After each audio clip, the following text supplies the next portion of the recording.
and welcome to the Enlightenment Academy podcast. I'm Dr. Beverly, and I have an incredible and funny lady joining us today, Lynn. She is a designer of whimsical things, as you know her background. Her play shops, yes, music, and original creations transform into a more joyful and playful place. So today she will talk about Play It Forward. Welcome, April. Okay. Hello. Greetings to you, Dr. Beverly. So wonderful to be here with you today. Well, we look forward to finding out more about you and your positivity and your perseverance. So tell us your personal journey. How did you get it? How did I get here? It's an interesting and rather long tale. I can start by saying part of it is that, I've always, my journey is one of these things where I have this constant unfolding, I feel, of life and of discovery, self-discovery and creative discovery. And part of how I got here is that I originally had gone to school to study communications when I was an undergraduate, but knew I wanted to study music. And, after I got a degree in communications, media studies, I worked in television and in publishing, and I disliked it intensely. I discovered that I was really bored and the work wasn't speaking to me. And so this was like the first time I decided to really believe in myself.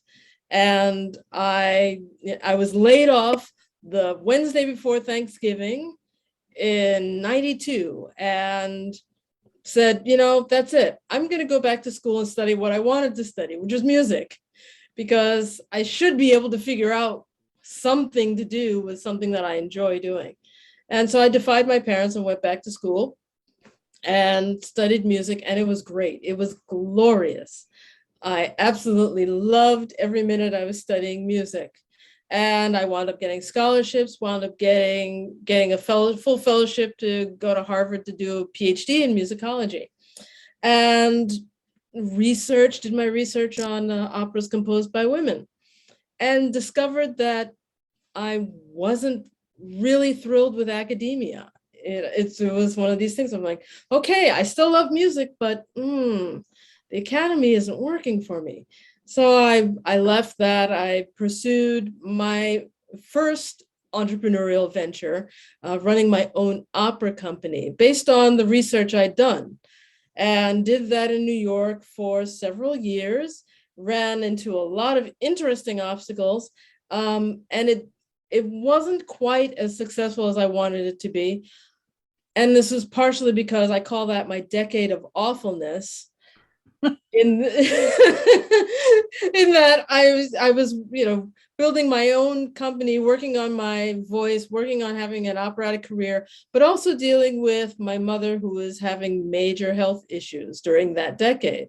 It's very hard to soar like an eagle when you are grounded in having to help someone with their health all the time. Yeah. And I'll say by 2010, things were really not going well. I was not happy. I was underemployed. I was in New York. I'd moved back to New York and I was underemployed and just wasn't enjoying things. Well, I was a member of the Actors Work Program at the time, and that was a program that helps people in the entertainment industry find side hustles so they can keep income going. And I had gone to a job fair with a friend of mine from that organization. She had 2 tickets to the Tim Burton Alice in Wonderland film, right? And asked me if I wanted to go. And I absolutely did not want to go. This is the fun thing. I didn't want to go. I hadn't seen a Tim Burton film really. I mean, at that time, I don't think I'd seen a Tim Burton film since Edward Scissorhands, which lets you know how long it was, And I just didn't have any interest in it. And I was, because I was really going through this period in my life where I'd stopped believing in dreams and all, and I was not feeling happy about anything.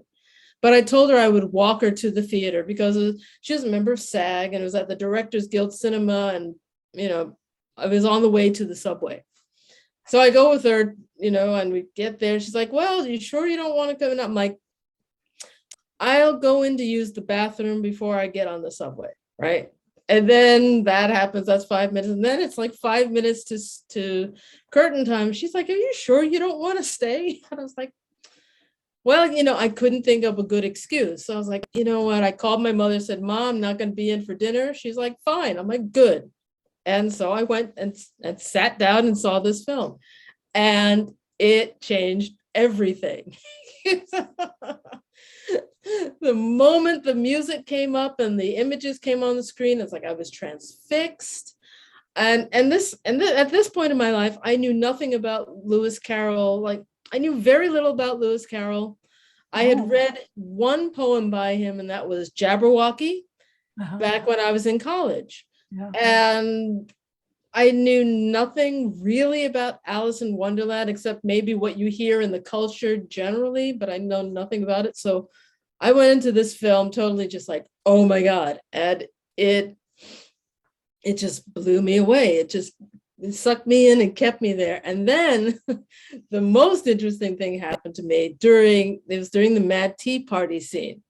And I don't know if anyone out there knows this film, but at this point in the film, Alice is coming out of the woods and she's looking, and there's this long table set for a lot of people, but there are only 3 beings at the table, and the Hatter's at the far end. Well, he wakes up and he sees her coming, and his face fills the screen. At that moment, he's filled, and his face is filled with delight. At that exact moment, I'm sitting there in the theater watching this film. At that exact moment, his face fills the screen. I hear inside my head, plain as day, "That's me." and I'm like, "Me who? What?" And no other response, just that. I was like, okay, back to the film. And okay, so 2 hours later, the film finishes, and I get out, and it's like I feel like there's like some low simmering flame that's been sparked back into life. And from that moment, it's like I had this obsession with Lewis Carroll and the Hatter and all things Alice. And I was like, what the heck? Because I hadn't had this kind of thing. As a teenager, maybe I'd had obsessions, like I loved the Beatles when I was a teenager. So I had that obsession, but I hadn't had this kind of thing happen to me in a long time. So, but I just followed it, and I read everything I could about Lewis Carroll, read both Alice books. And when the DVD for the Tim Burton film came out, I watched that film like every week. I watched it like every Saturday. I just couldn't get enough of it. And then let's fast forward to a little over a year later. I'm on my computer looking for wallpapers, looking for stills from the film to use as wallpapers on my Mac.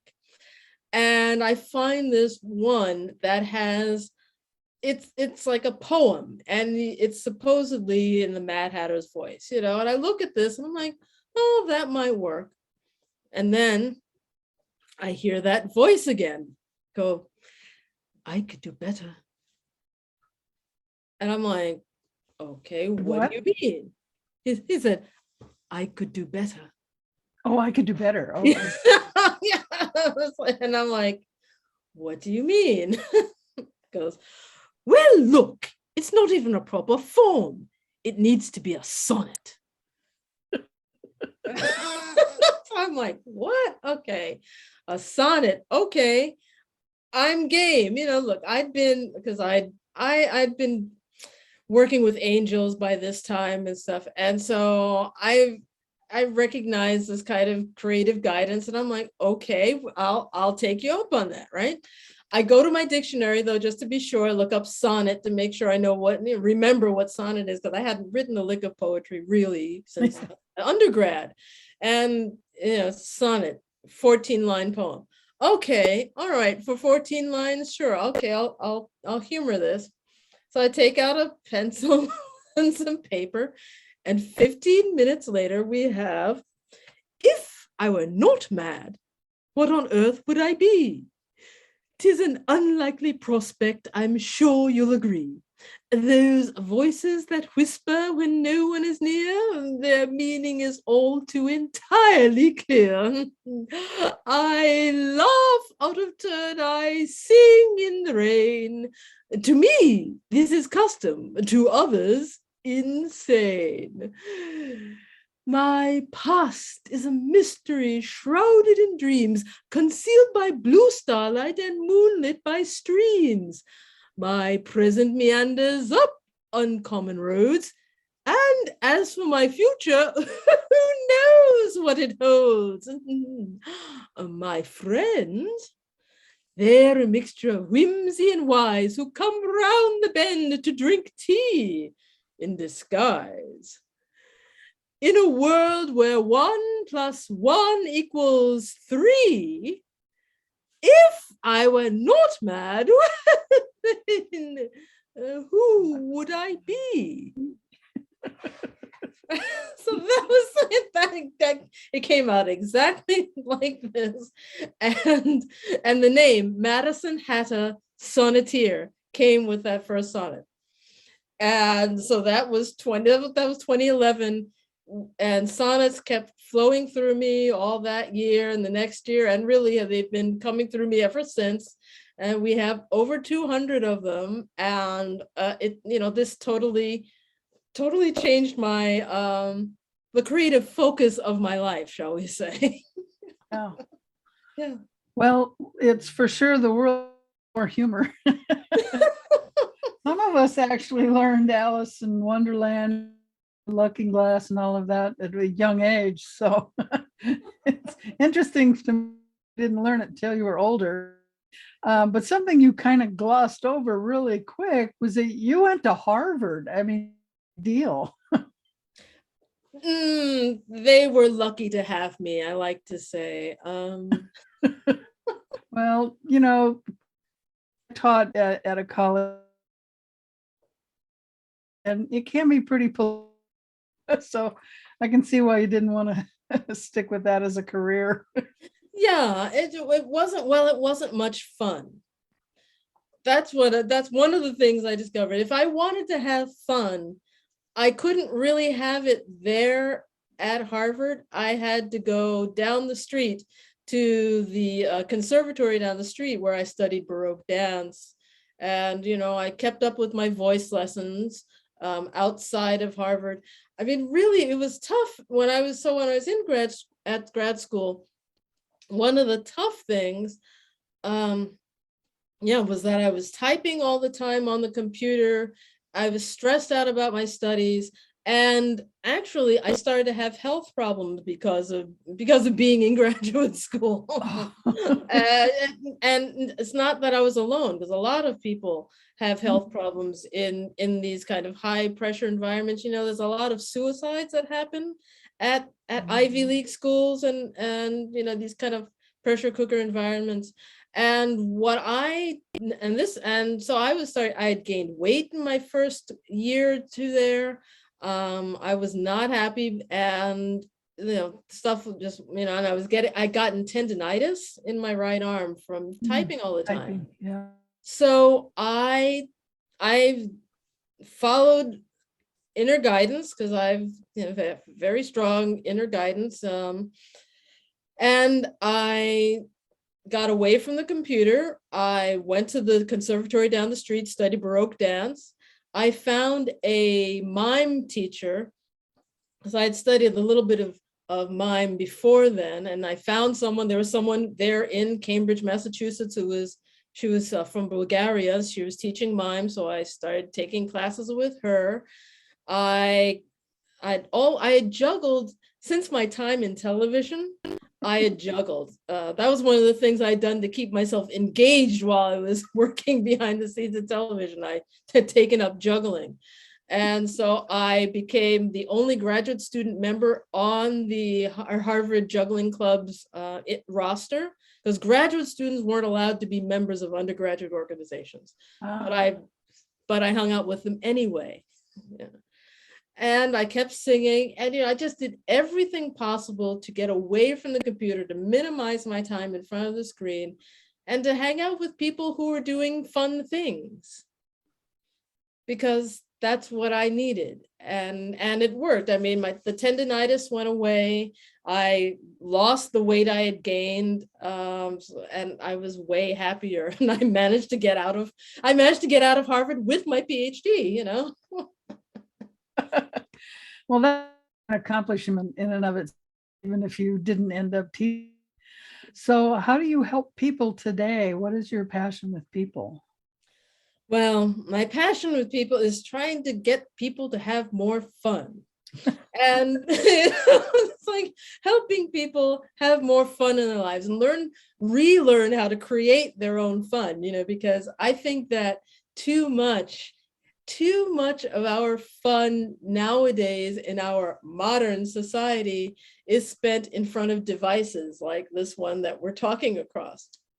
Much as they are convenient, and really as much as they are able to shrink the world in this way, there's a danger that we just spend all of our time and energy with these things and not interacting in real life, and not taking stock of our own creativity and putting our own creativity into form, or as I like to say, creativity, TEA at the end, right? And so one of the ways I've done that is through publishing some of the Mattis sonnets. Like, this is Madison's first book. It was the book of unreasonable rhymes. And unreasonable rhymes. So Madison had this book of unreasonable rhymes. There are 26 sonnets in this chapbook, and it's amazing the way Madison is able to take my biography and mix it with wonderlandish imagery and wordplay. And they're little, each one is just a miniature drama, and it's all very whimsical. And they're dealing with such themes as madness, time, career and family dysfunction, and that's putting the fun back into dysfunction, and the importance of drinking tea. So that's one of the ways, and this is a... Sometimes you work a little bit. So if I expect, it's to make sure people understand. I said tea, but it kind of got chopped. Okay, yeah, your signal's a little, sometimes it freezes too. So I don't know what I can do about that, because I don't have an Ethernet connection. So this is Wi-Fi. So I think that is part of the reason. Yeah, that could be. Yeah. So yes, so the sonnets are the themes of the sonnets are some themes as madness, time, career and family dysfunction, putting the fun back into dysfunction, and the importance of drinking tea. And so they're really fun. They're fun read, a way to put fun back into your day. But I also lead play shops. And I have a vision board play shop coming up in the next month or two. And this is, I like to say, a way to help make every day a frabjous day. For those who are familiar with the Jabberwocky, to make every day a frabjous day by, looking a bit more at what one wants to get out of life. I talk about it as you have this ideal life that you want to get to, you want to create. Like it's like the garden that's in Alice's Adventures in Wonderland. She wants to get into that garden, but it's on the other side of this door, and she's always shrinking and growing, and she's unable to get there directly. She doesn't know how to get there. But that's kind of like our life. We come down here to this planet, and we have this idea of where we need to go, what we need to do, but we don't have the map, or if we have the map, it's taken away from us when we're in school because other people don't believe in the map and hide it from us or whatever. So our journey is to get back, to figure out where that ideal garden is, and a vision board, a playful vision board, a colorful and fun vision board can help you figure out some of the right somewheres to get to on your way to that beautiful garden, so you can help to figure out how to get. You completely froze. So oh no. Go back where you said you play and then it froze. Oh dear. Okay. So I'll go back to saying a vision board. So this vision board play shop is about helping people create a fun and colorful map of where they think their beautiful garden is and how they want to get there. And we go into, your bucket list and what are some of the milestones in your life that you want to accomplish. You put those on a vision board and and then you figure out the other steps that you need to get to A, B, C to get to that on your way. So it's a way to have fun figuring out where you are, where you want to go, and how to get there. Yeah, if you don't know where you want to go, any path will get you there, right? Yes. And you'll be all over the place. Yeah. I just have to say, favorite character is the Cheshire Cat. Say that again. Yeah, I lost some of your sense of the meaning. My favorite character is the Cheshire Cat. Your favorite is, yeah. Yeah. Queen of Hearts. Off with their heads. Off with their heads. Oh, I know. They're all mad there. They're all mad in a different way. And of course, my favorite is the Hatter. What can I say, right? So. Yeah. Well, I'm surprised you don't have a purple hat. Wasn't his hat purple? In that film, no. In the Tim Burton film, no, it's not purple. It's actually green or depends on the lighting. Yeah. And of course, in the original book, we have no idea what the Hatter's hat was because it was a black and white. Yeah. You're right. The original was black and white. Right. The original book, it's a black and white illustration. Yeah. Well, today people want to paint, and that is not fun. That's passive. Fun is when you take an act in it, and it's you're actually being a part of your own life rather than watching someone else's life. Exactly. So I think bringing fun back into humanity is pretty important. So yeah, you have a great message, and I think that everyone should be hearing this. Thank you. So you really like Wonderland. How would you take that further? What else is it about Wonderland besides being fun that you think really is the impact?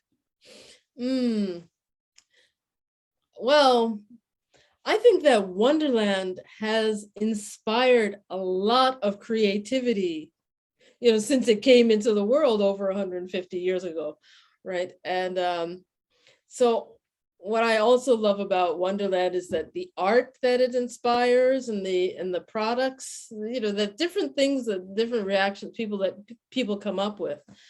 For example, and I've got some products that I've been developing, some whimsical things I like to call them, like this mug that I created.